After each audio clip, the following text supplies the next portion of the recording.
Teman-teman mungkin di antara kita ada yang merasa nggak mampu, terus nggak layak gitu untuk menerima talenta dari Tuhan ini. Mungkin karena kita tuh merasa banyak yang lebih pandai gitu kan, lebih cocok, terus lebih mampu, dan bahkan lebih layak gitu menerima talenta ini. Ya, sebenarnya memang betul gitu, bahwa manusia itu nggak akan mampu mengembangkan talenta dari Tuhan tanpa adanya penyertaan dari Tuhan gitu. Nah, oleh sebab itu, kita harus sadar bahwa setiap talenta yang kita punya sampai dengan hari ini itu adalah anugerah dari Tuhan. Bukan karena perbuatan baik kita, atau bukan karena kelayakan maupun kemampuan kita. Marilah kita menyanyikan lagu ini.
Untuk acara selanjutnya, yaitu firman Tuhan, saya persilakan kepada Bapak Pendeta Aditya Kristo Saputro.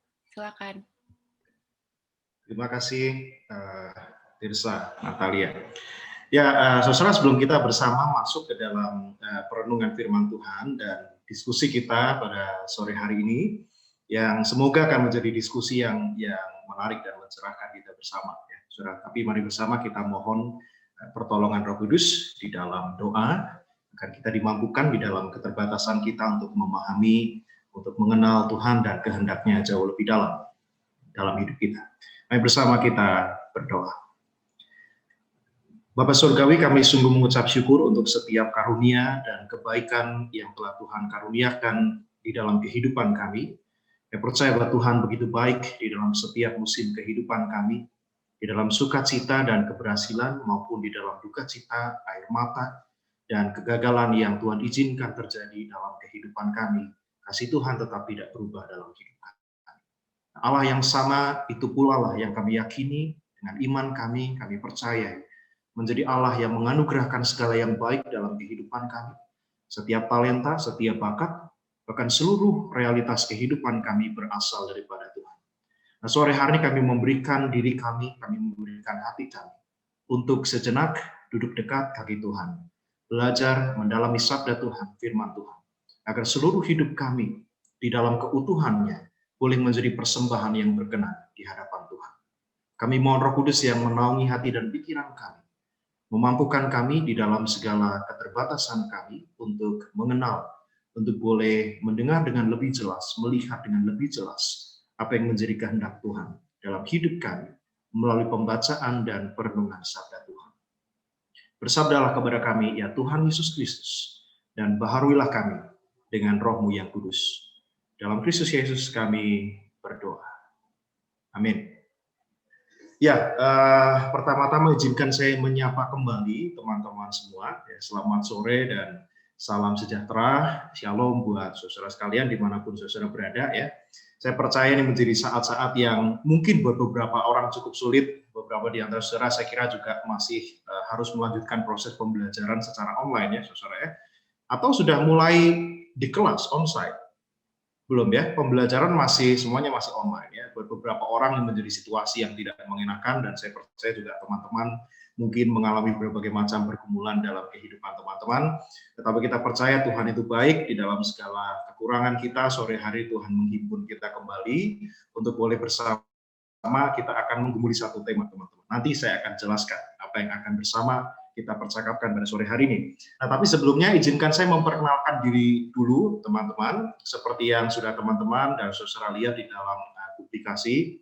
Nama saya adalah Aditya Kristo, ya, ada Saputronya, tetapi itu jarang sekali dituliskan sebetulnya. Bisa panggil Kristo saja. Saya adalah seorang pendeta GKI, ya, dan saya melayani dengan basis jemaat di GKI Manyar, Surabaya. Mungkin ada beberapa di antara teman-teman mahasiswa UNER yang juga pernah berbakti di GKI Manyar ya sebagai simpatisan. Mungkin beberapa juga di antara saudara juga adalah anggota GKI.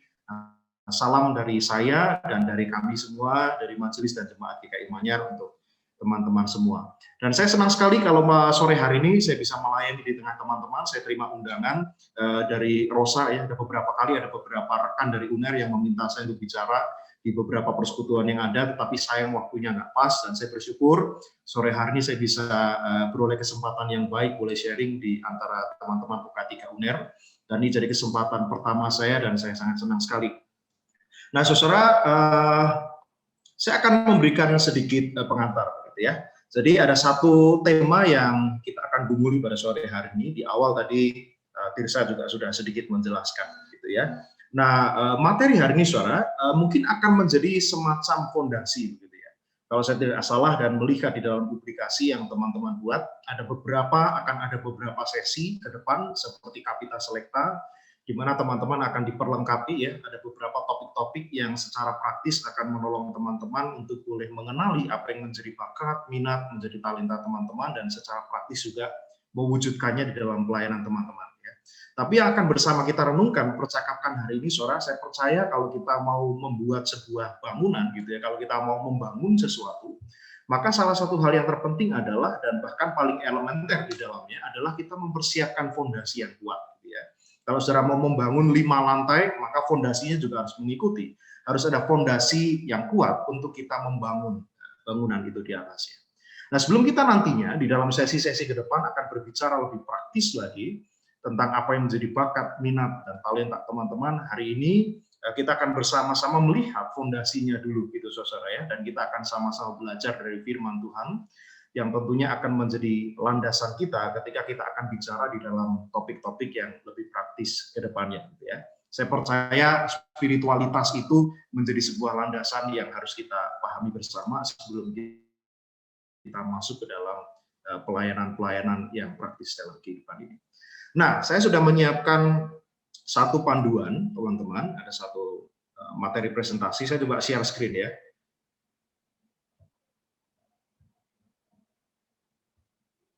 Oke, apakah sudah terlihat di sana? Sudah terlihat ya, teman-teman. Nah, oke, sebentar. Judulnya adalah My Talent for the Glory of God. Jadi, talenta saya atau bakat saya untuk kemuliaan Tuhan. Nah, apa yang mau dikatakan oleh tema ini dan apa yang mau dikatakan oleh bacaan kita, saya mengajak kita untuk membuka perikopnya dulu, teman-teman. Kalian yang membawa di tempat masing-masing Alkitab cetak ataupun elektronik, silakan membuka dari Matius 25 ayat 14 sampai ayat yang ke-30. Matius 25 ayat ke-14 sampai ayat yang ke-30. Saya tadi sudah meminta Rosa untuk menyiapkan satu orang teman yang boleh membacakan perikop ini. Apakah sudah ada? Apakah Tirza? Matius 25 ayat 14 sampai 30. Silakan minta tolong bantuan untuk membacakan perikop ini buat kita semua. Ya. Matius 25 ayat 14 sampai 30. Demikianlah firman Tuhan. Perumpamaan tentang talenta. Sebab hal kerajaan surga sama seperti seorang yang mau berpergian ke luar negeri, yang memanggil hamba-hambanya dan mempercayakan hartanya kepada mereka. Yang seorang diberikannya 5 talenta, yang seorang lagi 2, dan yang seorang lagi 1, masing-masing menurut kesanggupannya, lalu ia berangkat. Segera pergilah hamba yang menerima 5 talenta itu. Ia menjalankan uang itu, lalu beroleh laba 5 talenta. Hamba yang menerima 2 talenta itu pun berbuat demikian juga, dan berlaba 2 talenta. Tetapi hamba yang menerima 1 talenta itu pergi dan menggali lubang di dalam tanah, lalu menyembunyikan uang tuannya. Lama sesudah itu, pulanglah tuan hamba-hamba itu, lalu mengadakan perhitungan kepada mereka. Hamba yang menerima 5 talenta itu datang dan ia membawa laba 5 talenta, katanya, Tuan, 5 talenta Tuhan percayakan kepadaku. Lihat, aku telah beroleh laba 5 talenta. Maka kata tuannya itu kepadanya, baik sekali perbuatanmu itu, hai hambaku yang baik dan setia. Engkau telah setia dalam perkara kecil. Aku akan memberikan kepadamu tanggung jawab dalam perkara yang lebih besar. Masuklah dan turutlah dalam kebahagiaan tuanmu. Lalu datanglah hamba yang menerima 2 talenta itu, katanya, Tuan, 2 talenta Tuan percayakan kepadaku. Lihat, aku telah beroleh laba 2 talenta.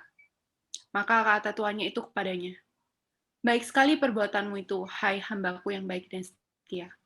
Engkau telah setia memikul tanggung jawab dalam perkara yang kecil. Aku akan memberikan kepadamu tanggung jawab dalam perkara yang besar. Masuklah dan turutlah dalam kebahagiaan Tuanmu. Kini datanglah juga hamba yang menerima 1 talenta itu dan berkata, Tuan, aku tahu bahwa Tuan adalah manusia yang kejam, yang menuai di tempat di mana Tuan tidak menabur, dan yang memungut dari tempat di mana Tuan tidak menanam. Karena itu aku takut dan pergi menyembunyikan talenta Tuan itu di dalam tanah. Ini, terimalah kepunyaan Tuan.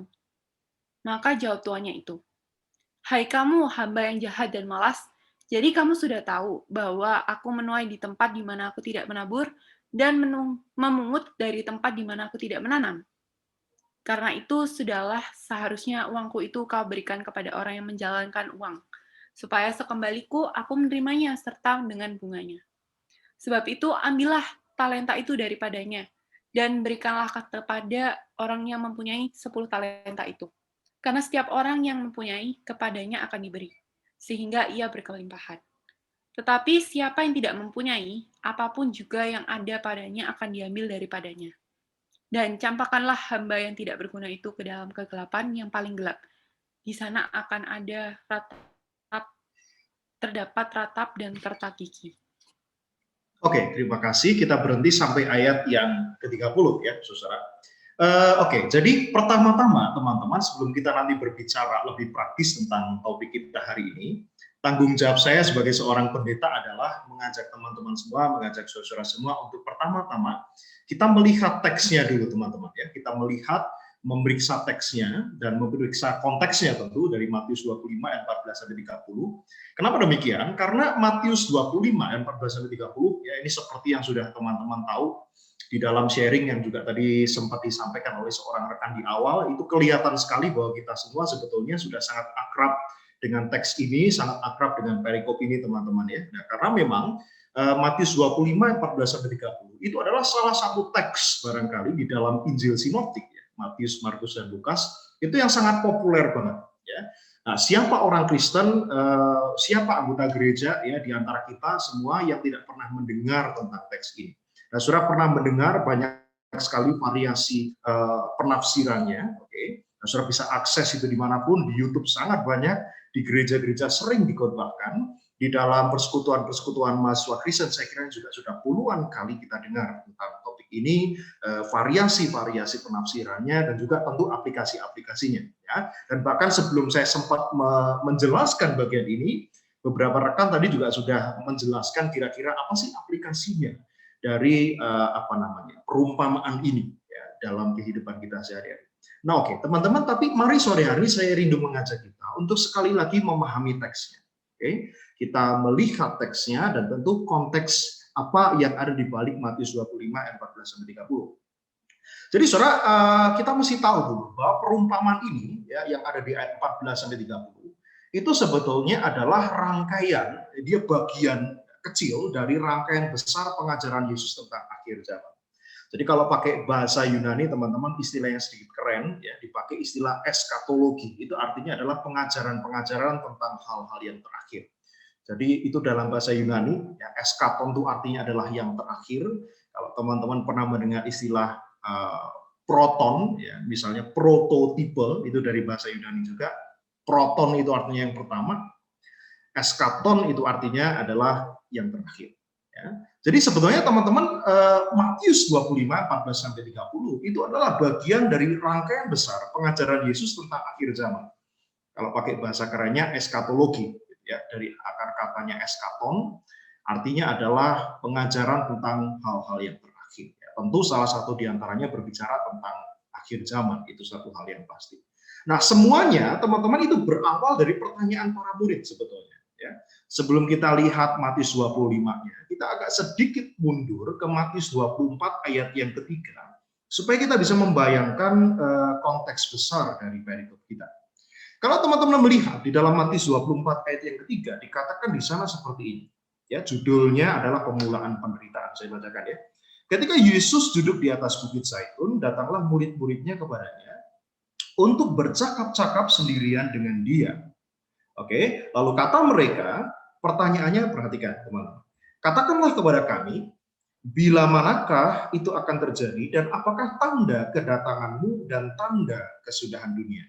Jadi kalau kalian melihat Matius 24 dan Matius 25 adalah bagian utuh, itu adalah pasal-pasal tentang pengajaran Yesus, pengajaran eskatologis tentang akhir zaman, yang berawal atau dipicu oleh pertanyaan para murid tentang itu tadi. Ya, bila manakah itu akan terjadi, dan apakah tanda kedatanganmu dan tanda kesudahan dunia. Nah, yang kita baca teman-teman, perumpamaan yang sangat terkenal ini tidak terkecuali. Ya, dia masuk di dalam rangkaian besar pengajaran Yesus tentang akhir zaman itu. Ya, khotbah-khotbah Yesus, rangkaian khotbah Yesus tentang akhir zaman. Nah, tentu dia tidak berdiri sendiri, teman-teman. Jadi kalau kalian membaca perikop yang terkenal ini, saya sarankan kalian juga membaca rangkaian perumpamaan yang lainnya, ya. Dan perumpamaan-perumpamaan yang lain yang mendahului dan mengikuti perikop ini sebetulnya kadang-kadang malah cenderung dilupakan. Ya. Kita cenderung mengingat satu bagian ini dan melupakan rangkaian yang lain. Nah ini satu rangkaian teman-teman. Ada beberapa perumpamaan eskatologis lain yang mendahului bacaan kita tadi dan mengikuti dia. Apa itu? Saya jelaskan sedikit ya. Ada 4 yang sudah saya tuliskan juga di sana. 1, perumpamaan tentang pohon ara. Kalian bisa cek perikopnya. Ya, Matius 24 ayat 29 sampai 36. Yang kedua, perumpamaan tentang hamba yang setia dan jahat. Ya, ini juga sering dilupakan perumpamaan ini. Matius 24 ayat 45 sampai 51. Nah, kemudian sesudah itu ada sebelumnya juga ada perumpamaan ke-10 gadis. Ya, ini kalau teman-teman yang beribadah di gereja-gereja yang hari Minggunya membacakan bacaan leksionari mingguan, ini bacaan kita minggu kemarin nih. Ya. Baru minggu kemarin kita beribadah dengan landasan teks ini. Perumpamaan ke-10 gadis, 5 diantaranya bijaksana, 5 diantaranya bodoh. Ya, dituliskan dalam Matius 25 ayat 1 sampai 13. Anda boleh periksa nanti. Lalu yang keempat adalah perumpamaan tentang talenta ini sendiri. Ya, perumpamaan tentang talenta Matius 25 ayat 14 sampai ayat yang ke-30. Nah, ini adalah rangkaian perumpamaannya. Jadi yang nomor 4 teman-teman yang kita baca sore hari ini itu bukan perumpamaan yang berdiri sendiri ya, ada beberapa rangkaian pengajaran yang lain. Nah, seluruh perumpamaan itu kemudian ditutup seolah-olah menjadi semacam kesimpulannya gitu ya, Saudara ya. Ditutup dengan pengajaran tentang penghakiman terakhir. Nah, ini salah satu yang terkenal juga. Itu ada dalam Matius 25 ayat 31 sampai 46. Yesus memakai gambaran pada hari penghakiman terakhir nanti akan ada pemisahan gitu kan antara yang baik dan yang jahat, antara kambing dan domba, yang satu di sebelah kananku dan yang satu di sebelah kiriku. Ada beberapa kriteria yang dijelaskan oleh Yesus tentang penghakiman terakhir yang dijelaskan juga dalam Matius 25 ayat 31 sampai 46. Apa karakter apa saja yang mewakili orang-orang yang termasuk golongan kambing dan domba itu dijelaskan di dalam pengajaran Yesus tentang penghakiman terakhir. Oke, nah salah satunya teman-teman yang terkenal adalah dalam Matius 25 ayat 45. Nah kita mesti lihat dulu supaya kita mengerti konteks besarnya. Matius 25 ayat 45. Ya. Nah di sana dikatakan, jadi intisari dari seluruh pengajaran eskatologis teman-teman, pengajaran Yesus tentang akhir zaman, itu terletak pada pentingnya sikap iman yang mewujud nyata di dalam tindakan operasional. Coba kita lihat Matius 25 ayat ke-45. Boleh dibacakan lagi? Saya minta tolong Tirsa lagi boleh ya. Matius 25 ayat ke-45. Nah ini intisarinya teman-teman. Ini penutup dari rangkaian pengajaran tadi. Oke, Matius 25 ayat 45. Maka ia akan menjawab mereka, "Aku berkata kepadamu, sesungguhnya segala sesuatu yang tidak kamu lakukan untuk salah seorang dari yang paling hina ini, kamu tidak melakukannya juga untuk aku." Nah, oke, ya, itu kata-kata Yesus. Tetapi juga sebaliknya Yesus katakan kan, segala sesuatu yang kamu lakukan dalam bahasa positifnya, oke, segala sesuatu yang kamu lakukan untuk salah seorang dari yang paling hina ini, kamu melakukannya untuk aku. Jadi kalau dipakai dalam bahasa positifnya, Yesus juga mengatakan itu ya. Jadi yang tidak kamu lakukan untuk seorang yang paling hina ini, kamu tidak lakukan untuk aku. Tetapi segala sesuatu yang kamu lakukan untuk salah seorang yang paling hina ini, kamu melakukannya untuk aku. Nah apa itu? Kalau kalian melihat di dalam ayat 42 dan seterusnya, dikatakan memberi makan, memberi minum, ya ketika seorang asing diberi tumpangan, ketika telanjang diberi pakaian, ketika sakit dan dalam penjara kamu melawat aku, dan seterusnya. Dan seterusnya. Jadi teman-teman, inilah sebetulnya intisari dari seluruh rangkaian pengajaran tentang eskatologi, tentang akhir zaman. Termasuk di dalamnya Matius 25 ayat 14-30 yang kita baca. Yesus mau mengatakan bahwa sikap iman itu nggak pasif. Oke? Itulah yang dikatakan oleh Yesus. Iman itu nggak pernah pasif. Tetapi iman itu selalu mewujud di dalam tindakan-tindakan yang sangat operasional sekali. Oke? Matius 7 ayat 21 mengatakan satu ayat yang terkenal banget, bukan orang yang berseru-seru kepada Tuhan, Tuhan akan diselamatkan, tetapi setiap orang yang melakukan kehendakku, melakukan kehendak Bapa yang di surga. Jadi saudara, iman itu sangat operasional sekali. Di satu sisi iman itu bersifat konfesi, pengakuan iman kita pada Allah yang hidup, ya. Tetapi di dalam relasi kita dengan Allah yang hidup itu, maka iman yang sejati adalah iman yang mewujud di dalam tindakan-tindakan yang sangat-sangat operasional sekali. Itu sebabnya kalau kalian membaca dalam Matius 25, 14-30, salah satu kata penting yang selalu muncul adalah bahwa hamba-hamba itu mengerjakan atau menjalankan talenta yang dipercayakan kepadanya. Jadi iman tidak pernah pasif. Dia selalu berbicara tentang sebuah tindakan tertentu. Saya mau ajak saudara kembali untuk mengingat satu ajaran penting tentang keselamatan di dalam iman Kristen. Nah, ini menjadi satu hal yang penting untuk melihat, ya, menjadi kacamata yang baik untuk melihat pesan utama dari perikop kita. Dalam 1 Korintus 3 ayat 11-13, kita akan melihat teman-teman ya. Saya ajak teman-teman untuk kembali sedikit mengingat bagaimana Alkitab mengajarkan tentang ajaran keselamatan itu. 1 Korintus 3 ayat 11-13. Boleh dibacakan sekali lagi? Tirsa, 1 Korintus 3 ayat 11-13.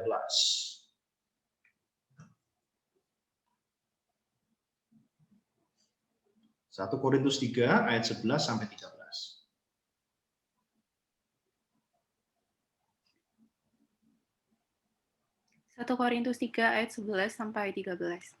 Karena tidak ada seorang pun yang dapat meletakkan dasar lain daripada dasar yang telah diletakkan, yaitu Yesus Kristus.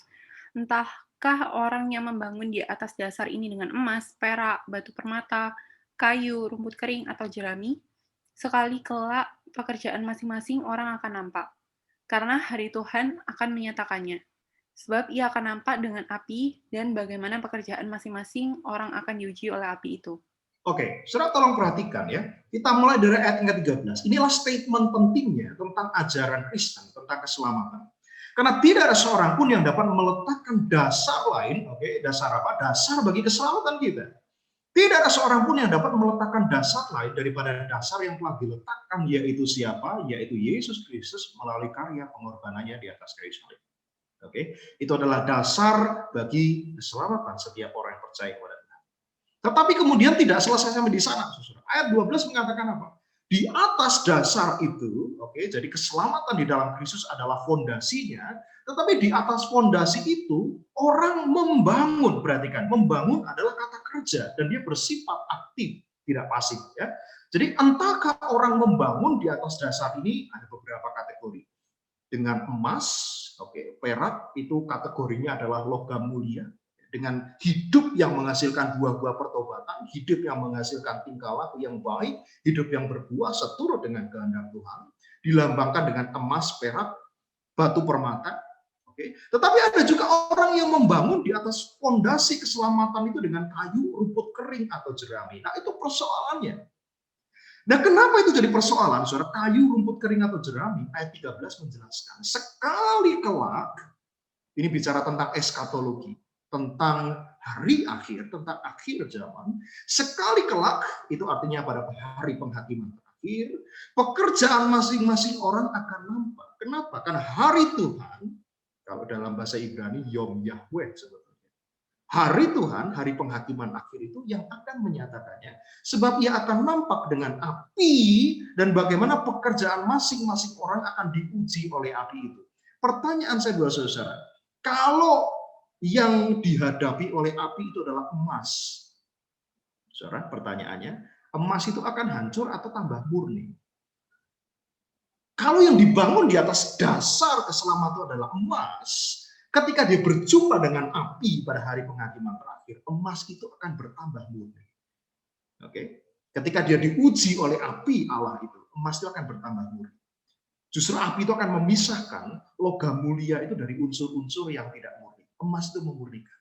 Tapi dikatakan ketika seorang membangun di atas fondasi itu dengan kayu, rumput kering, atau jerami, persoalannya adalah ketika pada hari akhir dia berjumpa dengan Allah yang nampak di dalam api. Apa yang terjadi dengan kayu, rumput kering, atau jerami? Dia tidak bertambah murni, tetapi dia akan binasa. Itu salah satu hal yang diajarkan di dalam rangkaian pengajaran Yesus tentang akhir zaman.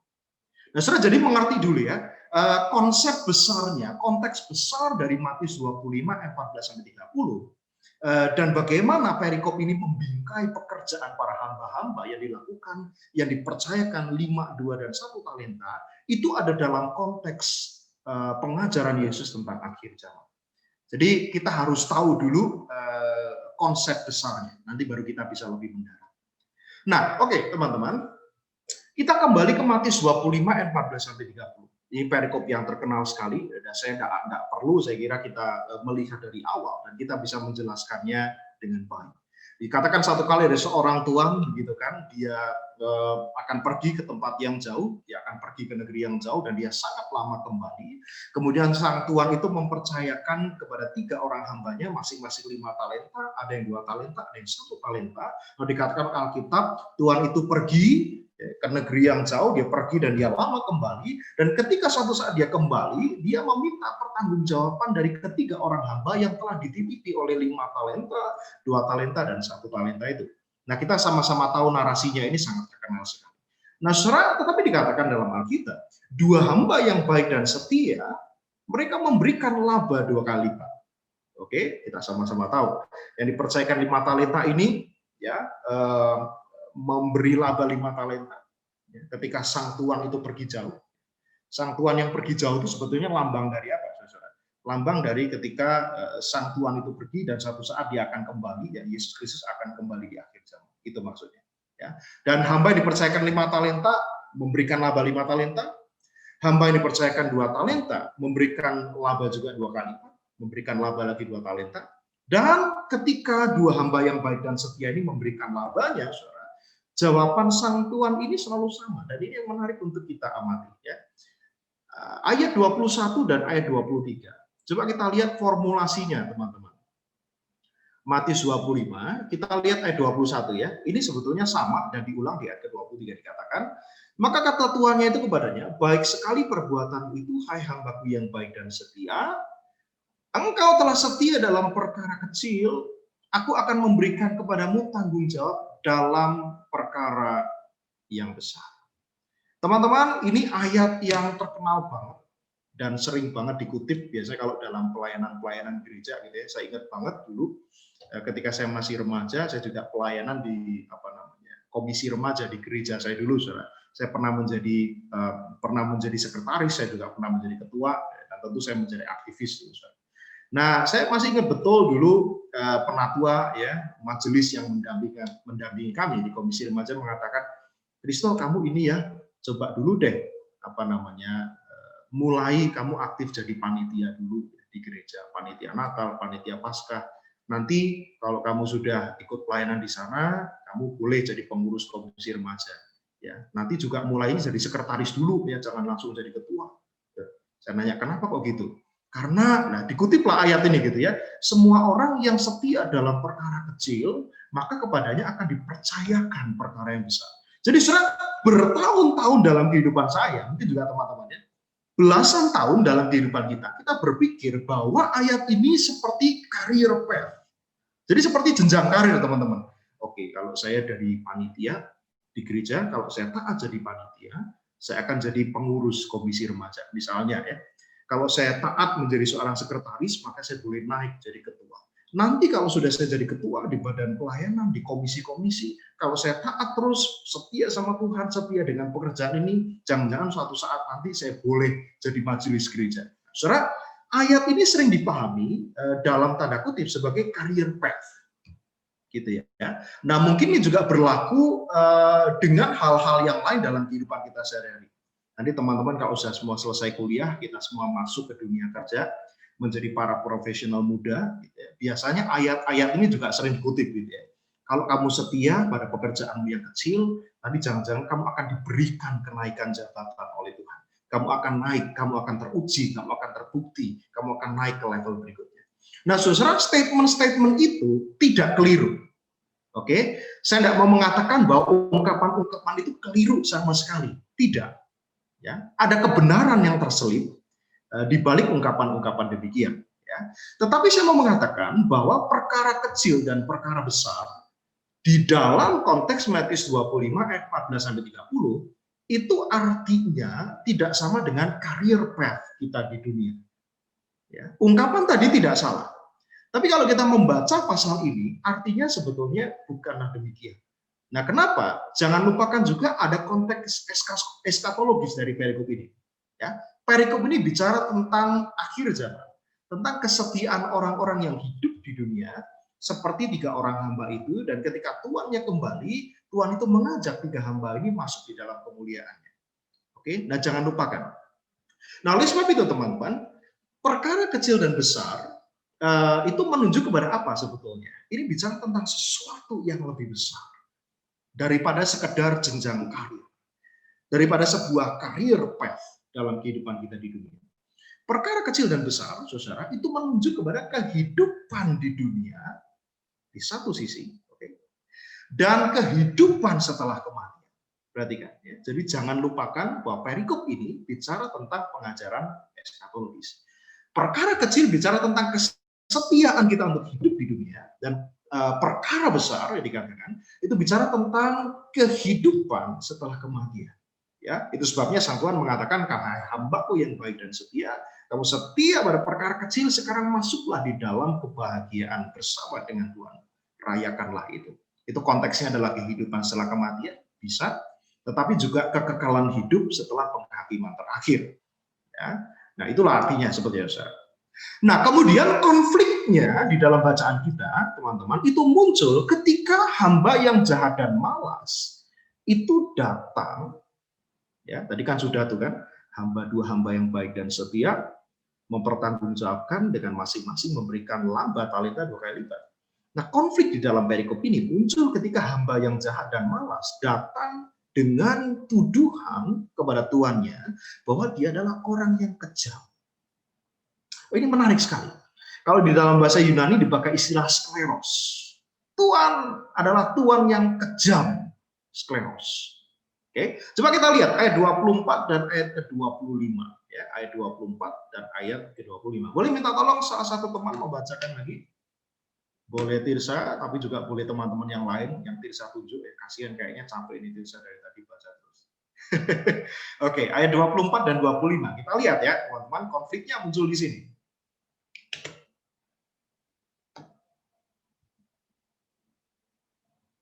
Atau Tirsa menunjuk deh, siapa? Ya, biasa kalau diminta gini nggak ada yang mau, ya kan? Boleh.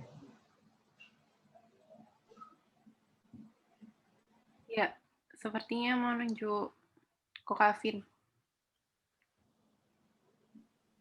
Matius 25 ayat 24 sampai 25.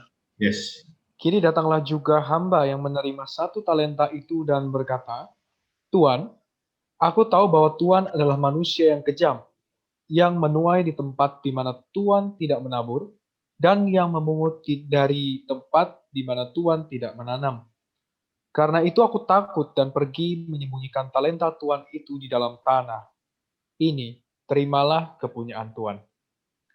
Nah, oke. Saudara, jadi hamba yang jahat dan malas ini memutar balik faktanya. Tuhan, aku tidak mengerjakan talenta yang kau percayakan kepadaku, karena aku adalah Tuhan, adalah Tuhan yang jahat, dikatakan. Aku adalah Tuhan yang kejam, skleros di dalam bahasa Yunani. Nah, kejamnya itu, ya, atau sklerosnya dijelaskan oleh hamba ini dalam 2 hal. Yang saya warnai merah itu adalah paralelitasnya. Teman-teman perhatikan ya. Ada 2 alasannya kenapa dikatakan Tuhan itu kejam. A, engkau menuai di tempat di mana Tuhan tidak menabur. B, engkau memungut di tempat di mana Tuhan tidak menanam. Menuai atau memungut itu sama. Menabur dan menanam itu sama. Nah, itulah keberatannya yang dikatakan, yang dituduhkan hamba yang jahat itu kepada si Tuhan yang dituduh dengan sebutan kejam tadi. Nah, jadi saudara, mari kita pahami baik-baik. Kita kembali ya ke sini. Kita coba pelan-pelan pahami perikop ini. Jadi teman-teman, hamba yang jahat itu, dia tidak mengerjakan bagiannya. Dia tidak menjalankan talenta yang diberikan kepadanya. Karena dia merasa diperdaya oleh Sang Tuhan. Tolong pahami ya, teman-teman. Nah, ada kesalahan penafsiran yang paling umum, saudara. Biasanya orang mengatakan begini, lihat loh, hamba itu tidak bekerja, dia tidak mengerjakan talentanya, karena dia iri hati pada 2 hamba yang lain. Saya tidak tahu tafsiran ini awal mulanya dari mana, tetapi tidak dikatakan dalam perikop kita sama sekali bahwa hamba yang punya 1 talenta itu iri. Tidak.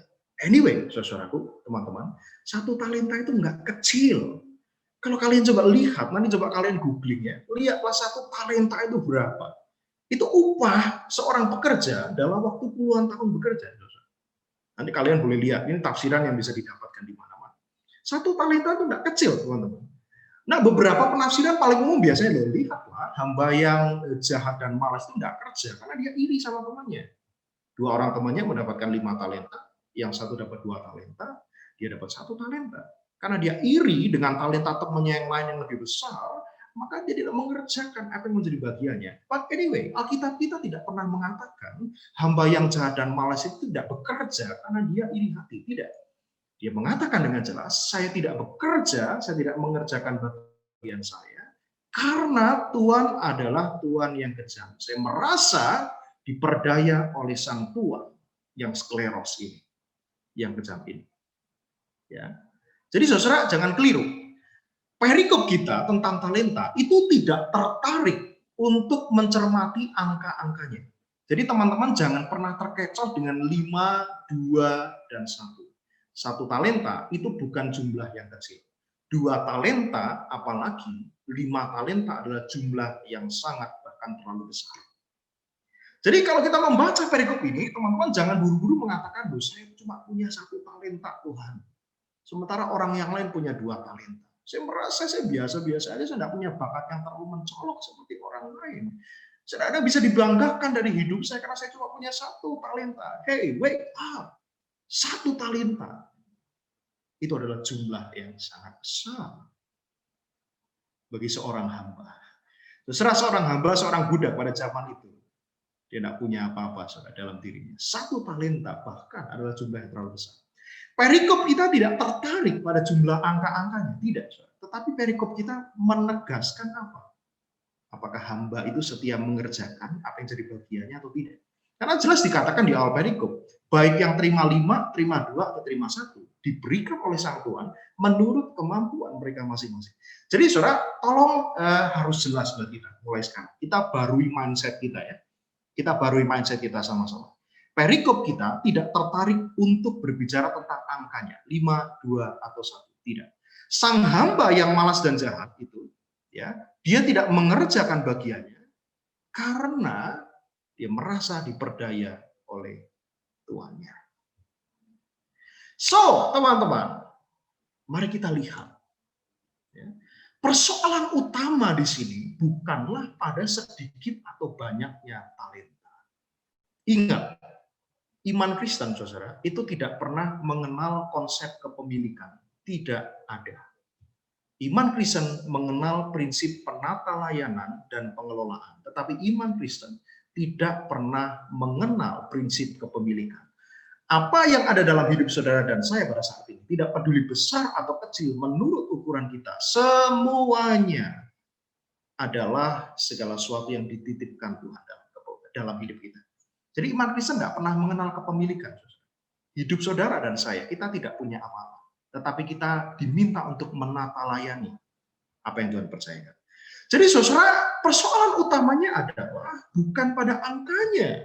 Sekali lagi, mari kita ubah mindset kita kalau kita membaca perikop ini. Jangan tertipu pada angkanya. Tuhan tidak pernah melihat itu. Mau sebesar apapun angka yang saudara punya, Anda tetap akan jatuh pada spiritualitas yang harus sama, yaitu ini bukan milik saya.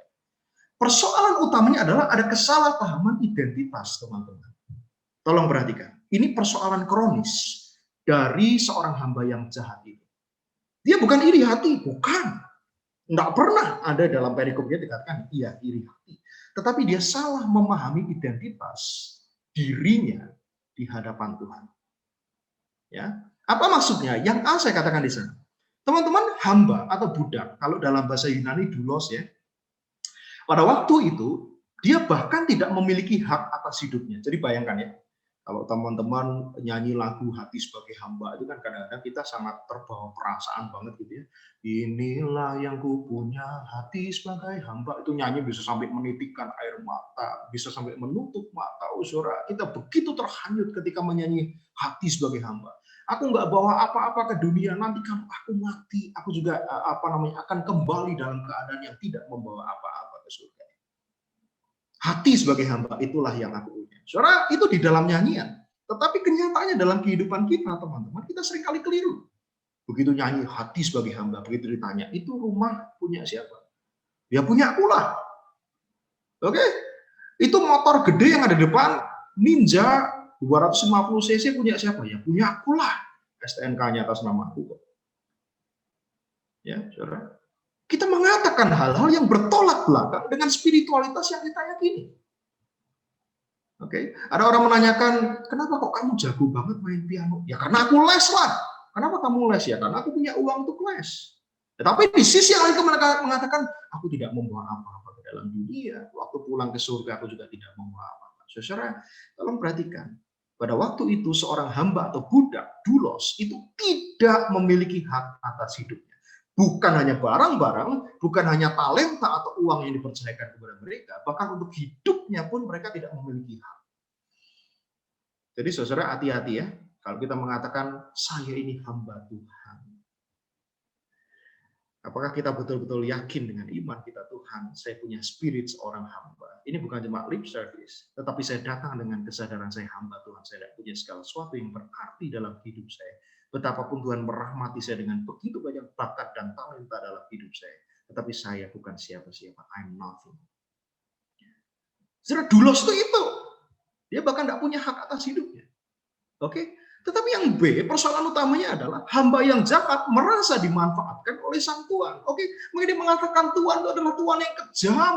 Karena engkau dikatakan apa tadi? Engkau menuai di tempat di mana engkau tidak menabur. Kok seenaknya aja engkau menyuruh aku mengerjakan satu talenta dan memberikan hasilnya kepadamu. Sementara engkau tidak pernah bekerja keras untuk talenta itu. Maka dia mengatakan Tuhan itu kejam. Aku yang bekerja, kok engkau yang menuai. Karena engkau menuai di tempat di mana engkau tidak pernah menabur. Jadi persoalannya bukan pada 1, 2, atau 5. Persoalannya adalah pada pemahaman tentang identitas diri hamba ini. Dia keliru, dia lupa siapa dirinya. Dia itu budak. Budak bahkan tidak pernah memiliki hak atas hidupnya. Dia mengatakan, hamba yang jatuh merasa dimanfaatkan oleh sang Tuhan. Keliru. Karena faktanya apa? Faktanya adalah dia hidup karena sang Tuhan sudah membeli dan menebus dirinya. Saudara, inilah konsep ajaran keselamatan. Inilah konsep tentang anugerah dalam diri setiap orang yang percaya kepada Tuhan. Konsep anugerah, saudara, itu sangat kuat sekali di dalam perikop yang kita baca pada saat ini. Dia salah memahami dirinya. Ya, dia merasa dimanfaatkan, ditipu oleh sang Tuhan. Padahal hidupnya itu loh, karena sang Tuhan itu sudah menebus dan membeli dirinya. Maka dia bisa hidup. Nah, saudara, mungkin teman-teman juga akrab dengan istilah ini ya.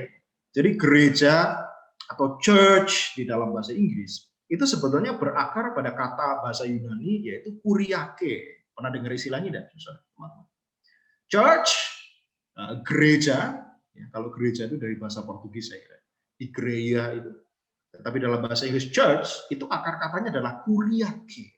Kuriake itu dalam bahasa Yunani, artinya adalah terhisap pada sang kurios. Kurios itu siapa? Tuhan. Yang kalian baca dalam perikop tadi, Matius 5, 14-30, Tuhan itu dalam bahasa Yunani adalah kurios, kurion. Jadi Tuhan atau kurios itu teman-teman adalah artinya sebetulnya adalah pemilik tanah. Ya, dia pemilik tanah yang memiliki kuasa penuh atas para budak belian atau kuriake. Jadi kuriake itu sebenarnya artinya adalah miliknya kurios, terhisap pada kurios. Church is not a building.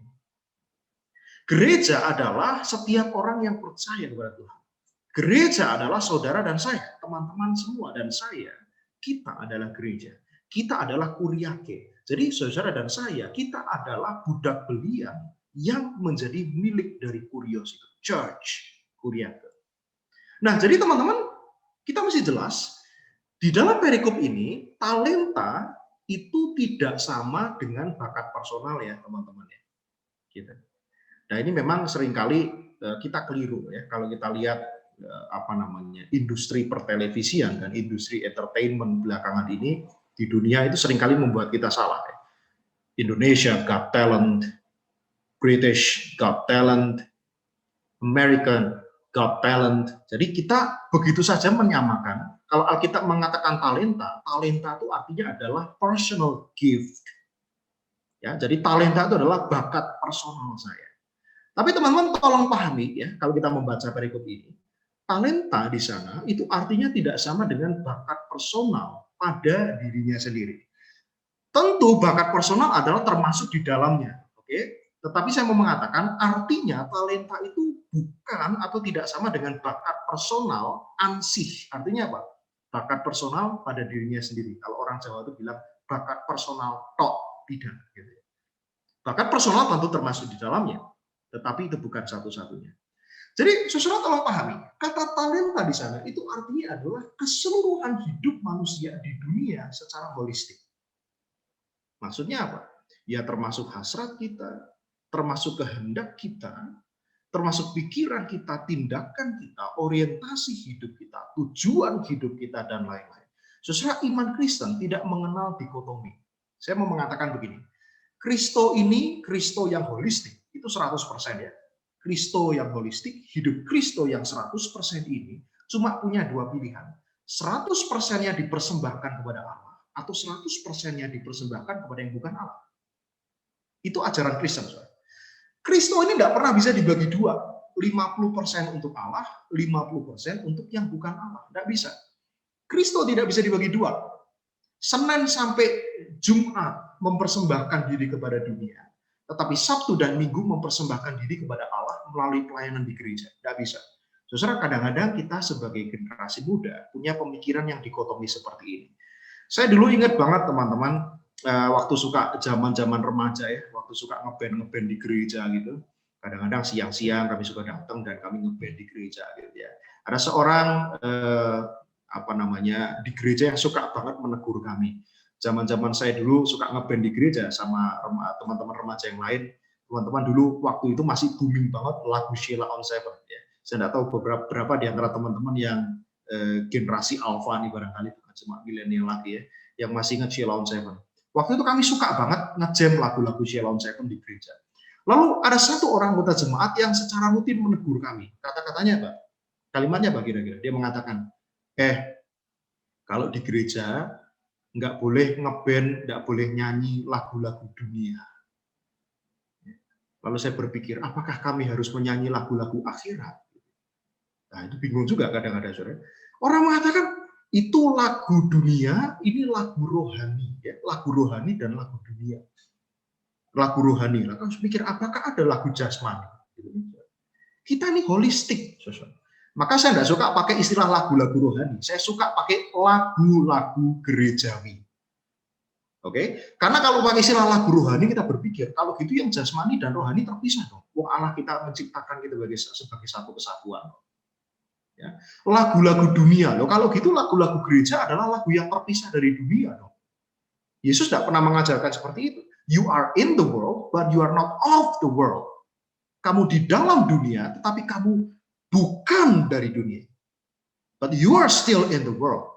Maka perintahnya adalah apa? Jangan kau menjadi serupa dengan dunia ini, tetapi berubahlah oleh pembaharuan budi. Nah, saudara, kita tidak pernah mengenal dikotomi. Oke, kadang-kadang kalau kita ngomong tentang bakat personal, celakanya apa, saudara? Oh, bakat saya itu saya gunakan untuk pelayanan di gereja weekend dan hari Minggu. Oke, maka di luar bakat bermusik saya, bakat menyanyi saya, ikut paduan suara dan lain-lain, maka hidup saya di kuliah atau di pekerjaan hari Senin sampai Jumat itu bicara tentang sesuatu yang lain. No, saudara, kita tidak boleh punya double standar dalam kehidupan kita. Ingat, hidup kita tuh holistik 100%. Pilihannya cuma dua, seluruhnya untuk Allah atau seluruhnya bukan untuk Allah. Saudara, kalau kita menyamakan talenta dalam perikop kita itu sama dengan bakat personal kita, itu cenderung kita mempersempit artinya sebetulnya. Enggak seperti itu. Ya, karena kita bisa memisahkan kalau bakat saya untuk Tuhan hari Minggu, tapi hidup saya di pekerjaan saya Senin sampai Sabtu bukan untuk Tuhan, terpisah dari bakat-bakat personal saya. Tidak. Kata talenta sekali lagi itu artinya apa? Keseluruhan hidup manusia di dunia secara holistik. Hasrat kita, kehendak kita, apakah kita persembahkan untuk Tuhan atau tidak? Jangan-jangan hanya bakat saya yang saya persembahkan untuk Tuhan, tetapi kehendak saya dan hasrat saya persembahkan untuk sesuatu yang bukan Tuhan. Pikiran saya untuk Tuhan. Jangan-jangan bakat saya untuk Tuhan, tetapi pikiran saya bukan untuk Tuhan. Tindakan saya untuk Tuhan. Jangan katakan bakat saya untuk Tuhan, tetapi tindakan saya dalam hidup saya sehari-hari di luar gereja bukan untuk Tuhan. Bukan itu yang diajarkan Alkitab. Orientasi dan tujuan hidup saya harus untuk Tuhan. Jangan bakat saya persembahkan kepada gereja dan Tuhan, tetapi orientasi hidup saya sangat duniawi sekali. Kita tidak bisa berpikir dari sudut pandang yang seperti itu. Talenta dalam perikop kita itu tidak sama dengan bakat personal. Perhatikan ya. Tetapi dia bicara tentang hidup orang Kristen secara holistik. Hasratnya, kehendaknya, pikirannya, tindakannya, orientasi hidupnya, tujuan hidupnya, segala sesuatunya untuk kemuliaan Tuhan. Oke? Jadi saudara, saya mengatakan, kegagalan terbesar kita di dalam melayani itu bukan karena kita tidak punya bakat. Sekali lagi, kegagalan terbesar kita di dalam melayani Tuhan itu bukan karena kita tidak punya bakat atau punya bakat yang sedikit. Tidak, keliru kalau kita berpikir demikian. Kegagalan kita terbesar dalam melayani Tuhan adalah karena kita tidak tahu siapa diri kita, panggilan kita, dan tujuan hidup kita. Kita tidak tahu siapa saya di hadapan Tuhan. Itu persoalannya. Sama seperti hamba yang jahat tadi. Dia tidak tahu siapa dirinya, dia lupa diri. Dia dibeli oleh tuannya, tetapi dia mengatakan Tuhan itu jahat. Karena engkau menabur di tempat di mana engkau tidak menuai. Keliru. Identitasnya salah. Jadi saudara, sebelum kita bertanya apa yang dapat saya lakukan, sebelum kita bertanya apa sih bakat saya, jauh sebelum itu, pertanyaan utamanya dan yang paling mendasar adalah siapa saya di hadapan Tuhan? Who am I before you, Lord? Siapa saya di hadapan Tuhan? Itu yang terpenting. Apakah asesmen bakat minat itu penting? Oh, penting. Apakah asesmen kepribadian untuk mengenali talenta saya itu penting? Oh, itu sangat penting. Tetapi jauh sebelum itu semua. Pertanyaannya adalah yang harus paling pertama kali dipikirkan, siapa saya? Siapa saya di hadapan Tuhan? Siapa identitas saya? Apa tujuan hidup saya? Apa yang saya mau capai dalam hidup ini? Itu yang paling penting, saudara. Kalau kita melewatkan itu, betapapun luar biasa kita melayani dengan bakat kita, maka semuanya salah. Kalau motifnya keliru, motivasinya keliru, maka sebaik apapun pekerjaan yang kita lakukan, pelayanan yang kita lakukan, outputnya semuanya keliru. Oke, jadi jangan salah paham, saudara. Nah, tapi seringkali teman-teman kita mesti mengakui ya, pertanyaan tentang identitas Kristiani ini, who am I, ini seringkali sulit banget dijawab, ya kan? Kalau kita ditanya, siapa sih saya? Untuk apa sih saya ada di dunia? Apa sih tujuan hidup saya? Begitu banyak orang yang bergumul dengan pertanyaan-pertanyaan ini, pertanyaan yang berusia ratusan tahun. Dan banyak orang yang sangat bingung ketika ditanya ini. Saudara, ada seorang akademisi dan seorang teolog dari Belanda, ya, Henry Nouwen, dan belakangan sampai akhir hidupnya dia mengajar di salah satu universitas yang terkenal di Amerika, di Yale University, saya kira kalau saya tidak salah ingat. Dia seorang yang sangat pintar sekali dan menulis buku-buku yang best selling, saudara. Tulisan-tulisannya sangat menginspirasi banyak orang di dunia. Namanya adalah Henry Nouwen, saudara, kalau Anda pernah dengar. Ya. Henry Nouwen mengatakan begini, satu kali dalam tulisannya, ada 3 big lies, yang menyebutnya dengan istilah the 3 big lies. 3 big lies itu apa? 3 kebohongan terbesar dalam hidup manusia. Oke, saudara tolong perhatikan ini. 3 kebohongan terbesar yang perlu kita hati-hati dalam hidup kita. Yaitu apa? 1, I am what I have. Hidup kita ditentukan dari apa yang kita miliki. Kalau kita merasa memiliki banyak hal, kita merasa berharga dalam hidup ini. Kalau saya sukses dalam karir saya punya materi yang banyak dalam hidup saya, maka saya berharga. Tapi kalau saya tidak punya apa-apa dalam hidup ini, saya tidak sesukses orang lain, bakat saya tidak sebanyak orang lain, hidup saya biasa-biasa saja, saya tidak punya bakat yang banyak dan bakat saya tidak mencolok, maka saya bukanlah siapa-siapa. Itu bohong besar, kata Henry Nouwen. I am what I have. Kebohongan pertama adalah ketika kita merasa hidup kita ditentukan dari apa yang kita miliki. Oke. Kedua, I am what I do. Identitas saya ditentukan dari apa yang mampu atau tidak mampu saya lakukan. Kalau orang yang mengatakan kamu serba bisa, kamu bisa lakukan ini dan itu, kamu multi talenta, kamu main musik bisa, nyanyi bagus, ini bisa, itu bisa, maka kamu luar biasa. Tapi kalau kamu tidak bisa lakukan apa-apa, ya, maka kamu bukan siapa-siapa. Itu kebohongan kedua. I am what I do. Oke. Kebohongan ketiga adalah I am what other people say about me. Aku, identitasku ditentukan dari apa yang orang lain katakan tentang saya. Itu kebohongan terbesar ketiga dalam hidup ini. Kalau orang lain bilang saya oke, maka saya oke. Tapi kalau orang lain bilang saya bukan siapa-siapa, saya tidak berarti, maka saya merasa saya tidak berarti. Henry Nouwen mengatakan, saudara, luar biasa ya, hidup kita dipenuhi dengan 3 kebohongan ini. What I have, what I do, and what other people say about me. Dan berapa banyak orang di dunia ini, termasuk saudara dan saya, yang hidup di dalam hasrat untuk mengejar 3 hal ini. Saudara, coba kita renungkan ya. Buat apa sih saya kuliah di jurusan ini? Buat apa sih saya kuliah di UNER? Buat apa sih saya mengejar karir yang bagus? Buat apa sih saya mengembangkan bakat saya? Ujung-ujungnya jangan-jangan kita akan ketemu dengan 3 hal ini. Karena saya ingin mempunyai sesuatu, saya ingin bisa melakukan sesuatu yang besar, dan saya ingin mendapatkan pengakuan dari orang-orang. Hati-hati. The 3 big lies in our lives. Oke. Nah, saudara, saya lanjutkan ya. Tetapi tidak demikian kata Alkitab. Perikop kita mengatakan identitas kita ditentukan oleh kasih karunia Tuhan. Bukan oleh apa kata dunia ini tentang kita. Kita adalah orang-orang tebusan, saudara.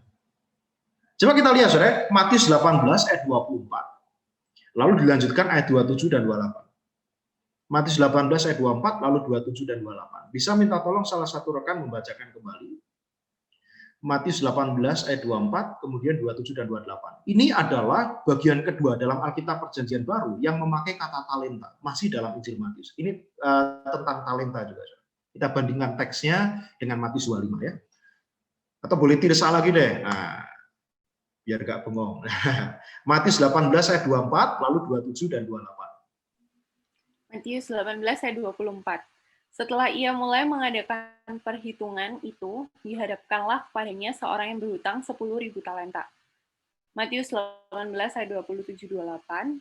Lalu tergeraklah hati raja itu oleh belas kasihan akan hamba itu, sehingga ia membebaskannya dan menghapuskan hutangnya. Tetapi ketika hamba itu keluar, ia bertemu dengan seorang hamba lain yang berhutang 100 dinar kepadanya. Ia menangkap dan mencekik kawannya itu, katanya, bayar hutangmu. Nah, saudara, jangan lupa loh ya.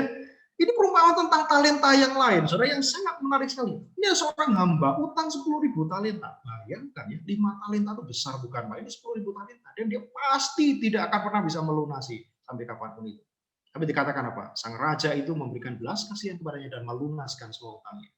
Saudara dan saya ditebus oleh Tuhan di dalam harga yang tidak pernah bisa kita bayar dalam kehidupan kita dengan tindakan sebesar apapun. Itu konsep Anda. Tetapi perhatikan ya, ayat 27-28, begitu dia bertemu dengan rekannya yang lain yang utang 100 dinar kepadanya. Apa yang dilakukan? Bayar utangmu. Cekik. Padahal dia baru dilunasi, dianggap lunas utangnya 10.000 talenta. Bayangkan, ketemu orang yang utang sama dia 100 dinar, dirasa itu terlalu besar dan dicekik. Dikatakan bayar utangmu. Lagi-lagi kesalahannya di mana, teman-teman? Identitas. Dia lupa, dia sudah dilunaskan hutangnya yang terlalu besar itu. Tapi begitu dia berjumpa dengan orang lain, dia mencekik dan katakan bayar utangmu yang 100 dinar. Kesalahannya di mana? Identitasnya. Bukan karena apa yang dia miliki yang jadi persoalan, tetapi identitasnya yang dia tidak pahami. Nah, saudara, mari kita lihat diri kita. Pertanyaan umum, ya kalau ditanya, kenapa sih kamu melayani dengan bakatmu? Ya, kalau kita ditanya misalnya, kenapa sih kamu melayani di gereja misalnya ya? Kenapa sih kamu melayani di PMK, di UK3? Kenapa kamu melayani? Ada beberapa jawaban tentunya. Tetapi salah satunya, saudara, yang paling umum adalah biasanya orang menjawab dengan pendekatan the Maslow Pyramid of Needs, piramida Maslow, Abraham Maslow. Teman-teman tahu ini ya. Jadi ini bicara tentang kebutuhan dasar manusia. Apa sih kebutuhan dasar manusia? Dari yang paling dasar tuh teman-teman kita lihat ya. Kebutuhan fisiologis, makan, minum, ya, tidur, ya, berolahraga dan lain sebagainya. Yang paling di atasnya adalah safety needs, kebutuhan akan keamanan. Rumah, kalau saudara yang jauh kuliah di luar kota butuh kos-kosan, ya biar nggak kehujanan, nggak kepanasan. Safety needs, ya, rasa aman. Lalu paling atasnya lagi adalah social needs, kebutuhan akan memiliki kasih dan sayang, akan memiliki dan kasih sayang. Perasaan dimiliki, perasaan memiliki orang lain itu penting banget. Manusia butuh perasaan itu. Ya, bayangkan kalau saudara ditolak dalam hidup ini, saudara akan merasa kebutuhan dasar Anda sebagai manusia tidak terpenuhi. Lalu kebutuhan akan penghargaan, acknowledgement. Ya, kita butuh dihargai orang lain. Nah, biasanya saudara kalau orang ditanya, kenapa engkau melayani? Biasanya dua bagian teratas dari piramida ini yang muncul. Walaupun kita tidak ngomong eksplisit ya. Kenapa sih kamu mau melayani? Oh, supaya pelayananku itu jadi berkat buat orang lain. Oh, bahasanya dikemas surgawi begitu rupa. Saudara. Padahal dalam hati kita, jangan-jangan kita butuh penghargaan dari orang lain. Itu sebenarnya kalau kita lihat, saudara, banyak orang tersinggung di gereja kan? Dalam pelayanan-pelayanan banyak orang tersinggung. Kenapa? Karena dia merasa tidak dihargai. Oke? Padahal hamba mana ada yang dihargai, saudara. Kebutuhan akan penghargaan, atau yang paling atas adalah self-actualization. Kebutuhan akan aktualisasi diri. Kenapa sih kamu melayani? Oh, supaya bisa jadi berkat buat orang lain. Kenapa kamu melayani? Untuk aktualisasi diri. Apakah itu salah? Tidak salah. Sekali lagi, itu tidak salah. Itu adalah kebutuhan dasar kita sebagai manusia. Tetapi ada cara menjawab yang lain sebetulnya. Ya, bukan hanya untuk aktualisasi diri kita melayani. Bukan hanya untuk mengembangkan bakat kita melayani. Oke? Nah, pendekatan lain begini teman-teman. Saya mengutip yang dikatakan Robert Dilts, dia punya satu teori yang disebut the neurological levels dalam kehidupan. Nah, kita mulai sebetulnya bentuknya piramida juga, saudara. Kita bisa cara membacanya adalah dari paling bawah ke paling atas. Oke. Nah, setiap orang yang bertumbuh secara neurologis dia juga akan bertumbuh dari kita kecil sampai kita dewasa. Saudara ya. Nah, kita pasti pernah mengalami fase-fase ini juga tentunya. Ya, yang paling dasar, yang paling bawah adalah environment. Ini bicara tentang lokasi kita, lingkungan kita, tempat kita bertumbuh itu menentukan diri kita. Where, when, with whom, siapa, di mana kita tumbuh, kapan, siapa orang yang menyekitari kita, lokasinya dan konteksnya. Lalu yang kedua naik lagi, itu akan membentuk perilaku kita, behavior kita. What? Ya, the behaviors we demonstrate. Thought processes, physical actions, and reactions. Ya, behavior kita terbentuk berdasarkan environment kita. Lalu kalau naik lagi, saudara, itu skills and capabilities. How? Ini bicara tentang apa? Abilities we have, competence and knowledge. Saudara, ketika saudara kuliah, saudara mengembangkan banyak hal di sini. Skill saudara, kapabilitas saudara. Ya, saudara belajar banyak sekali input, belajar soft skills, ya, dan banyak hal di kampus saudara, dalam kehidupan praktis saudara sebagai mahasiswa dan lain sebagainya. Atasnya lagi adalah values dan beliefs. Ini bicara tentang why. Kenapa saya melakukan ini dan itu dalam hidup saya? Apa motivation saya? Apa purpose saya? Tujuan hidup saya? What we believe and hold as important to us. Apa yang kita percayai dan kita pegang sebagai hal yang penting buat kita. Biasanya agama dan ajaran-ajaran agama itu membentuk values dan beliefs. Ya, pengalaman-pengalaman saudara di gereja, belajar Alkitab, dengar firman Tuhan, itu membentuk sistem kepercayaan saudara dan nilai-nilai yang saudara percaya. Lalu kalau naik level lagi, pada tahapan identity, who am I? I am siapa gitu ya. Ini bicara tentang the roles we play, beliefs about self. Bicara tentang siapa identitas saya, apa yang saya kerjakan dalam hidup ini. Nah, tahapan paling atas teman-teman kata Robert Dilts adalah spirituality atau spiritualitas. Bukan lagi bicara tentang who am I, tetapi who else. Siapa lagi dalam hidup ini yang bisa saya jangkau, saya layani. Hidup ini bukan hanya tentang saya, bukan hanya tentang kesuksesan saya, bukan hanya tentang aktualisasi diri saya, tetapi tentang orang-orang yang ada di sekitar saya. My place in the greater scheme of things. Saya berada dalam sebuah skema yang besar dari Allah dalam hidup saya. Saya berada dalam sebuah skema yang besar dari dunia ini. Ya, bigger picture. Kita tidak hanya bicara tentang diri kita, tetapi apa sih peran saya yang lebih besar di tengah dunia ini. Saya tidak hanya bicara tentang aktualisasi diri saya, tetapi apa peran saya, kalau dalam istilah Kristiani, di dalam menghadirkan kerajaan Allah di tengah dunia. Ketika kita sampai pada tahapan ini, kita sudah bicara lagi tentang diri kita, tetapi skema yang lebih besar. Nah, saudara, kalau kita lihat dari segi Alkitab, mengapa saya melayani Tuhan dan sesama dengan bakat saya? Kalau pertanyaannya sama, kenapa saya melayani bahkan memberikan seluruh hidup saya? Bagaimana cara Alkitab menjawab pertanyaan ini? Bukan dengan cara piramida Maslow, bukan juga dengan teori Robert Dilts, tapi dari kacamata spiritualitas Kristen. Kalau kita ditanya, kenapa saya melayani dengan bakat saya? Kenapa saya melayani dengan seluruh hidup saya? Jawabannya simpel. Karena memang seharusnya demikian. Cukup, yang lain adalah tambahan. Jadi kalau saudara-saudara minta, Pak, tolong simpulkan apa sih maksudnya dari tema ini. Saya cuma bilang begini. Kenapa Anda harus melayani dengan bakat Anda, dengan seluruh hidup Anda? Karena memang harusnya begitu. Sudah. Kenapa saya katakan begitu? Ingat, kita berutang 10.000 talenta, teman-teman. Kita tidak bisa bayar. Anda dilunasi. Anda harus membayar dengan seluruh hidup Anda. Dalam tanda kutip ya. Kita tidak bisa melunasi. Dengan perbuatan apapun kita tidak bisa dapatkan keselamatan. Jadi kenapa saya harus melayani Tuhan dengan bakat saya, bukan dengan seluruh hidup saya?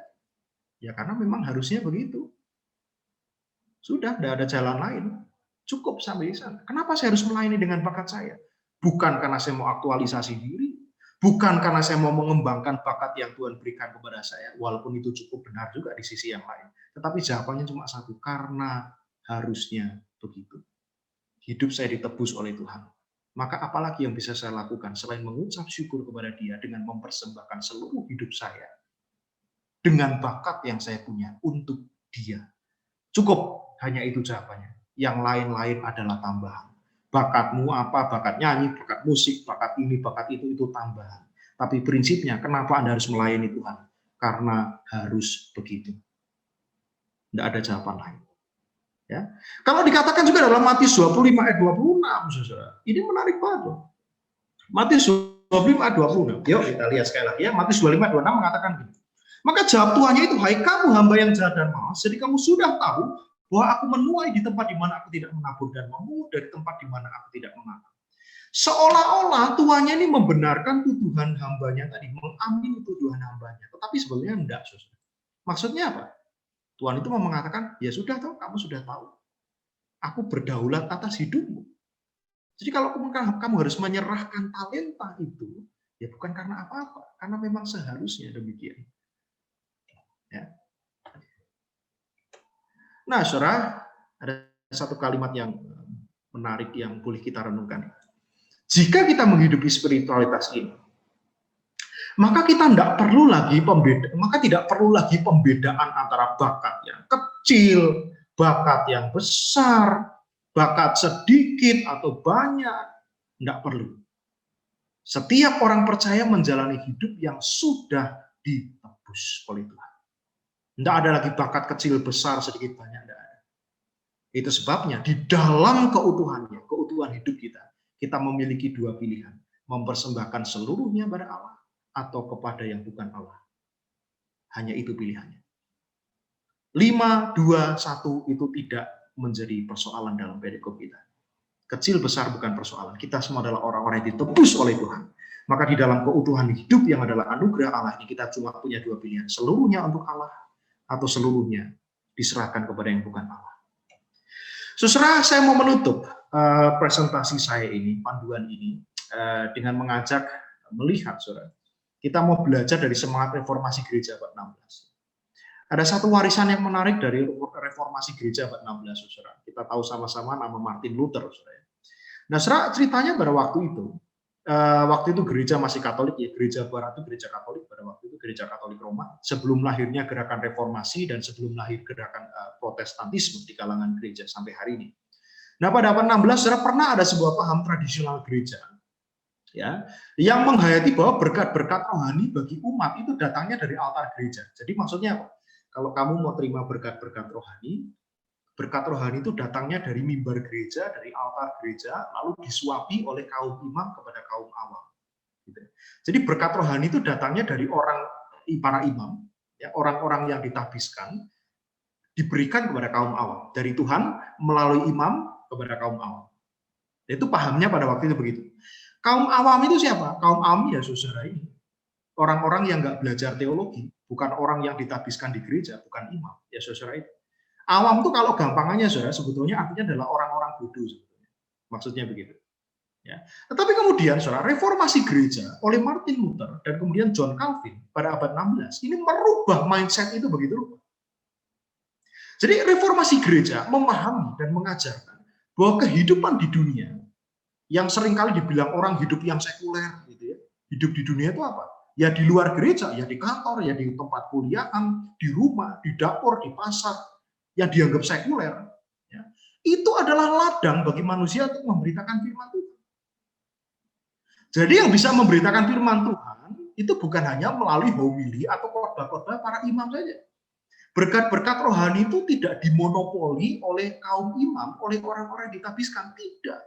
Tetapi tugas mewartakan firman Tuhan itu juga dipercayakan kepada orang-orang awam, saudara dan saya, ya, yang berkecimpung di dunia sekuler. Di sanalah kita juga diutus untuk memberitakan firman Tuhan. Jadi ini yang menarik. Kaum awam itu juga bisa menyambut dan memberitakan Injil melalui pekerjaannya sehari-hari. Maka dikatakan apapun yang kamu lakukan, lakukanlah itu seolah-olah kamu melakukannya untuk Allah dan bukan untuk manusia. Alkitab mengatakan itu kan, saudara. Jadi saudara, etos kerja Protestan itu adalah apa? Bahwa kita menghayati pekerjaan kita, tanggung jawab kita sehari-hari. Walaupun kita ini bukan pendeta, kita bukan imam, kita tidak berkhotbah, kita tidak belajar teologi, tetapi pekerjaan sehari-hari itu dipandang sebagai ladang pemberitaan firman Tuhan. Itu etos kerja Protestan. Ya. Dan dalam perjalanan sejarahnya, etos kerja ini kemudian memicu bermacam-macam penemuan baru di dunia sekuler justru, ya, yang menjadikan kehidupan manusia lebih baik. Oh, ini menarik banget saudara kalau kita lihat sejarahnya. Kalau teman-teman pernah melihat sejarah revolusi industri ya, di Inggris antara tahun 1750 sampai 1850, ya, reformasi gereja terjadi pada sekitar tahun 1517. Ya. Dan tahun-tahun itu 1750, 1850 itu ada revolusi besar-besaran di dunia mulai dari Inggris, ya. Revolusi industri 1.0, ya, sekarang kita sudah masuk 4.0 bahkan 5.0. Tapi revolusi yang 1.0 itu waktu itu tenaga hewan jadi mesin uang, ya kan? Itu penemuan yang luar biasa. Di mana? Dunia sekuler. Bukan di gereja. Revolusi itu melahirkan kemudian apa? Perubahan besar-besaran. Bidang pertanian berubah, manufaktur berubah, pertambangan berubah, transportasi wajahnya berubah dan lain-lain. Ya. Pengaruhnya juga besar banget ya, terhadap kondisi sosial, ekonomi, terhadap kultur di dunia. Revolusi itu berubah luar biasa. Jadi saudara, kenapa? Karena semua orang yang bekerja di bidangnya masing-masing menghayati, kalau saya bekerja, saya sedang mewartakan firman Tuhan, maka saya tidak boleh salah-salah. Ketika saya belajar, saya mewartakan firman Allah. Saya tidak boleh salah-salah dong. Kalau pendeta khotbah di gereja asal-asalan dikritik kan? Dalam kehidupan saya sehari-hari, ketika saya menyiapkan diri saya, kalau setiap hari adalah pemberitaan firman Tuhan, maka saya tidak boleh salah-salah. Dan itu menciptakan etos kerja yang baik, dunia berubah. Oke, nah di dalam etos kerja Protestan, bekerja itu dihayati sebagai tanda bahwa seseorang telah menerima anugerah keselamatan. Jadi tolong garis bawahi, saudara. Bekerja itu bukan hanya soal pencapaian kesuksesan individual. Bekerja itu bukan hanya soal career path kita secara pribadi, bukan soal jenjang karir saya, bukan soal gaya hidup saya. Saya kerja 5 tahun pertama bekerja saya bisa beli Avanza. Nanti target 10 tahun saya bisa beli misalnya apa ya? Alphard misalnya. 20 tahun saya bisa beli rumah mewah. Enggak, tetapi bekerja itu bukan hanya soal pencapaian individual begitu. Dalam etos kerja Protestan, bekerja adalah panggilan hidup untuk melayani dunia dikasih Allah dan membaharuinya. Jadi saudara, etos kerja Protestan itu apa? Kalau engkau menyapu, kalau engkau tukang sapu, engkau harus menyapu sebagaimana engkau menyapu untuk Allah dan bukan manusia. Kalau engkau ibu rumah tangga, engkau memasak di dapur, enggak apa-apa, itu pekerjaan yang mulia. Memasaklah seperti engkau memasak untuk Allah dan bukan untuk manusia. Kalau engkau seorang YouTuber, buatlah konten yang baik, seolah-olah engkau membuat konten untuk memuliakan Allah dan bukan sekedar untuk mengejar viewers, subscribers, dan uang untuk kepentinganmu sendiri. Kalau engkau seorang konten kreator, apapun itu engkau menulis, engkau punya bakat menulis, menulislah seolah-olah engkau menulis untuk Allah dan untuk memuliakan Allah. Bukan hanya sekedar mengejar kebesaran namamu sendiri. Itu etos kerja Protestan. Ya, jadi melaluinya dunia dikasih Allah diubahkan melalui kehidupan saya, apa yang saya kerjakan, apa yang saya tekuni dalam kehidupan saya sehari-hari. Tuhan memberkati saudara. Saya berhenti sampai di sini. Saya persilakan, saya kembalikan kepada rekan yang mungkin akan memimpin sesi berikutnya. Adakah yang mau sharing atau tanya? Tanya boleh, ya kalau saya bisa menjawab akan saya jawab. Ya, kalau enggak dalam bentuk pertanyaan saya kira boleh juga ya, kalau teman-teman yang mau membagikan sesuatu kepada kita semua. Bagaimana caranya kita tahu talenta yang sudah Tuhan berikan kepada kita dan sesuai dengan panggilan hidup kita? Gitu. Kalau bicara tentang talenta dalam artian bakat yang lebih praktis ya teman-teman, tentu tersedia berbagai macam alatnya gitu ya. Kalau di dunia psikologi itu kan macam-macam ya, ada berbagai macam metode deh. Dulu saya pernah kalau para pelayan di gereja itu dibekali dengan model DISC gitu kan, ada berbagai macam DISC itu dekat, intim, apa saya agak lupa gitu ya. Ada juga kalau kami di GKI Manyar membekali para pelayan itu dengan shape assessment. Jadi shape itu mempelajari karunia spiritual apa, kemudian apa yang menjadi bakat personal kita, apa yang jadi kepribadian kita, nanti akan ketemu di mana saya bisa melayani dan lain sebagainya. Nah, ada banyak hal-hal yang praktis yang bisa kita terapkan dengan model self assessment ya. Teman-teman bisa menemukan itu banyak deh alat-alatnya, ada banyak tersedia untuk memetakan saya ini bakatnya apa toh, saya ini secara kepribadian saya ini dominan di mana. Tetapi yang paling prinsip dulu adalah yaitu tadi sejauh mana saya menghayati bahwa hidup saya ini dalam segala keseluruhannya itu saya persembahkan kepada Tuhan. Ya. Mulailah dari pertanyaan-pertanyaan yang sederhana. Kalau saya menetapkan pilihan dalam hidup saya, ya, kalau saya memutuskan untuk studi misalnya di fakultas ini, saya memutuskan untuk kuliah di kampus tertentu, atau nanti setelah saudara lulus ya, saya memutuskan untuk bekerja di perusahaan tertentu, atau saya berwirausaha. Tanyakan dulu kepada diri saudara, apa sih yang menjadi motivasi saya? Ya ini justru pertanyaan untuk diri kita sendiri. Apakah saya percaya bahwa apa yang saya kerjakan dalam hidup saya, apa yang menjadi pilihan-pilihan hidup saya, itu saya percaya betul dan saya gumuli bahwa itu merupakan panggilan Tuhan dalam hidup saya. Mulailah dari memeriksa batin saudara dan jujur terhadap motivasi-motivasi yang ada dalam diri kita. Ya, saya tidak punya jawaban yang terlalu praktis untuk ini, tapi kalau saya menanyakan dari mana saya bisa tahu bakat minat saya, banyak alat-alat yang tersedia, self-assessment yang tersedia. Tetapi yang paling mendasar adalah kita mulai dari memeriksa motivasi diri kita. Kenapa saya ada di sini? Kenapa saya memilih A? Kenapa saya memilih B? Kenapa saya memilih hal-hal tertentu dalam hidup saya? Apakah saya percaya bahwa Tuhan meletakkan kerinduan dalam hati saya untuk saya bekerja dan melayani Tuhan di dalam bidang tertentu? Untuk studi dalam bidang tertentu misalnya. Untuk memilih pelayanan-pelayanan di gereja dalam bidang tertentu. Nah, saudara, ini sebuah pertanyaan yang memang tidak bisa mendapatkan jawaban yang sangat praktis. Ini adalah sebuah discernment ya, pemilihan dan pemilahan di dalam batin kita secara terus-menerus. Ya. Nah, saya jadi ingat teman-teman satu kali ketika dulu saya mau studi teologi ya, itu kan ada wawancaranya dulu. Biasanya orang-orang itu kan ditanya ya, calon mahasiswa teologi, kenapa kok kamu mau studi teologi? Yang menarik ada seorang calon mahasiswa waktu itu menjawab, saya mau studi teologi karena panggilan Pak. Lalu ditanya lagi sama dosen ini, yang mewawancara adalah dosen kami ya. Oke, kalau kamu mengatakan karena panggilan, surat panggilannya mana? Gitu ya. Ditanya gitu bingung saya. Tapi saudara, ada sebuah pernyataan yang menarik sebenarnya. Kalau kita mengatakan, apakah ini merupakan panggilan Tuhan? Oke, apakah ini merupakan panggilan Tuhan dalam kehidupan saya? Kalau saya melayani ini dan melayani itu, saya memilih ini dan itu, apakah ini panggilan Tuhan? Dari mana saya tahu kalau ini panggilan Tuhan? Maka saudara, kalau kita mengatakan hidup kita adalah panggilan, maka tugas kita yang pertama adalah apa? Mendengar. Kita menyediakan telinga kita. Persoalannya adalah berapa banyak kita mencoba untuk mendengar Tuhan dalam kehidupan kita. Kalau kita mengatakan hidup kita panggilan ya, kenapa sih kamu melayani? Oh, karena saya merasa terpanggil, Kak. Kenapa sih kamu melayani? Karena panggilan. Apakah benar? Kalau kita mengatakan hidup kita adalah panggilan, maka konsekuensinya adalah apa? Kita harus mau mendengar dong. Mendengar itu adalah proses. Dia adalah sebuah latihan rohani. Dari mana kita belajar mendengar? pembacaan firman Tuhan, persekutuan dengan Tuhan, melalui komunitas orang-orang percaya, kita belajar mendengar suara Tuhan. Suara Tuhan itu enggak audible, saudara. Jangan bayangkan suara Tuhan kayak zaman para nabi dulu ya, berbicara kepada para nabi. Sekarang suara Tuhan enggak audible. Dan berbicara melalui rohnya, di dalam ketaatan kita belajar sabda Tuhan, di dalam relasi kita dengan orang-orang percaya, di sanalah kita menguji terus-menerus panggilan hidup kita di dalam Tuhan. Dan itu proses terus-menerus. Teman-teman masih ingat cerita ketika Samuel dipanggil oleh Tuhan? Samuel dipanggil itu. Sekali dipanggil enggak ngerti siapa yang memanggil.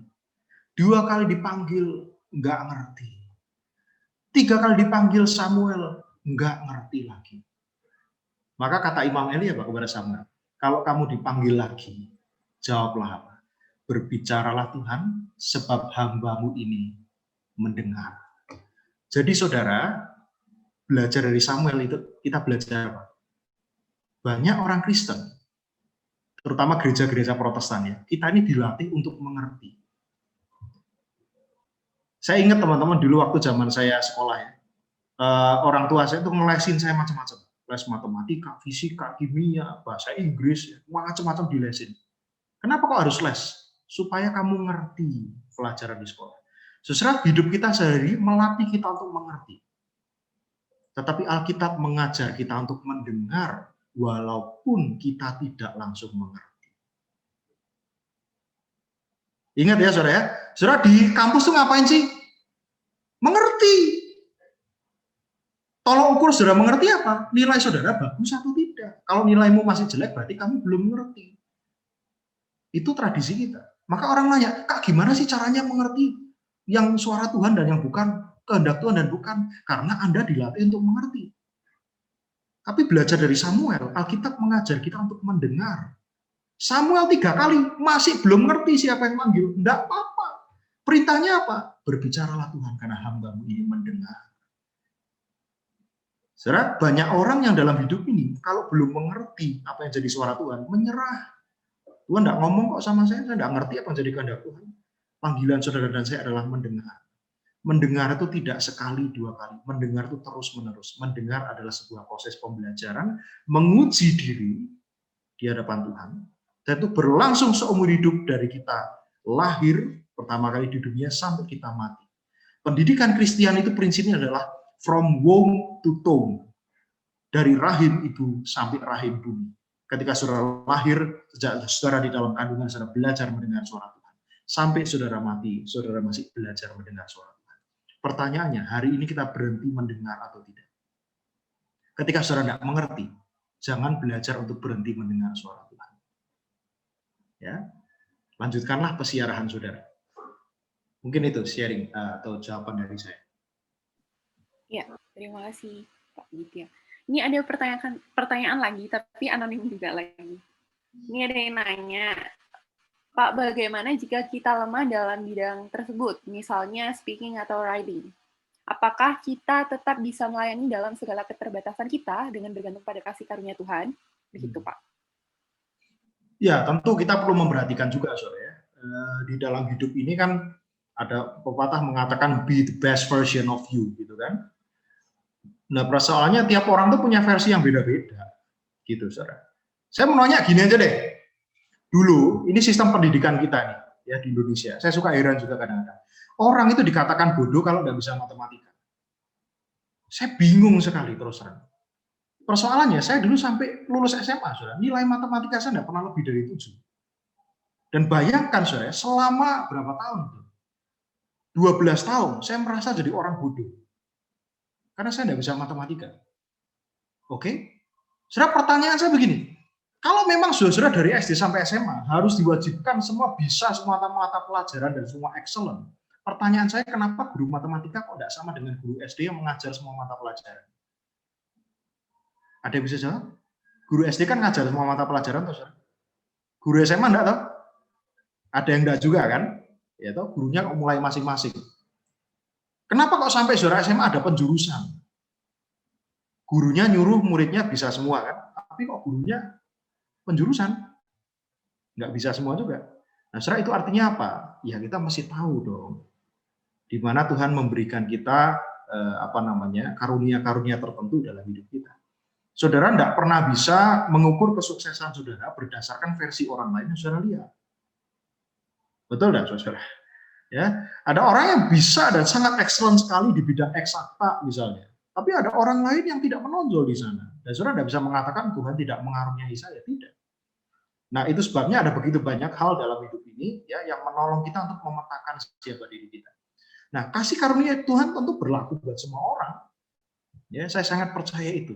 Nah, di luar sana banyak tersedia alat-alat yang secara praktis bisa menolong saudara untuk mengenali apa yang menjadi bakat saudara, minat saudara, dan lain sebagainya. Tetapi pada prinsipnya jangan pernah merasa bahwa ketika saudara tidak excellent dalam satu bidang, maka saudara tidak excellent dalam bidang apapun dalam hidup ini. Ya, maka saya katakan tadi ini ya, teman-teman boleh lihat nih. Nah, ini three big lies ini, I am what I have, I am what I do, I am what other people say about me. Persoalannya, what other people say about you itu bisa macam-macam. 5 orang Anda tanyai tentang kehidupan Anda, versinya bisa 10 kan?